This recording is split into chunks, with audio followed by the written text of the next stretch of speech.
இந்த எய்ட்ஸ் நோய் வந்து விட்டாலே, எய்ட்ஸுன்றது ஒரு வகை பால்வினை நோய் தான்.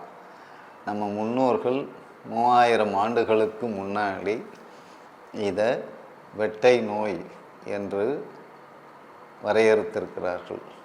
வெட்டை முற்றினால் கட்டை என்று 3000 வருஷத்துக்கு முன்னாடியே இந்த பால்வினை முற்றிய நிலையை தான் வெட்ட நோயின்னு சொன்னாங்க. அதை தான் இப்போ அலோபதி மருத்துவத்தில் எய்ட்ஸ்ன்னு சொல்கிறாங்க. ஆக வெட்டை முற்றினால் கட்டைன்றது 3000 வருஷத்துக்கு முன்னாடியே சொல்லிட்டாங்க. அலோபதி விஞ்ஞான மருத்துவத்தில் 30 வருஷம்தான் ஆகுது அவங்க எய்ட்ஸ்னு ஒரு நோயை கண்டுபிடிச்சி. இந்த எய்ட்ஸுக்கு நான் 29 ஆண்டு காலமாக மருத்துவராக இருக்கிறேன். 28 ஆண்டுக்கு முன்னாடியே, அதாவது நான் மருத்துவராகி அடுத்த வருஷமே நாளைக்கு இறந்துருவான்ற எய்ட்ஸ் நோயாளியை எடுத்து முழுக்க சித்த மருத்துவத்தால் மட்டுமே அவரை 5 மாதங்களில் பூரணமாக குணமாக்கினோம்.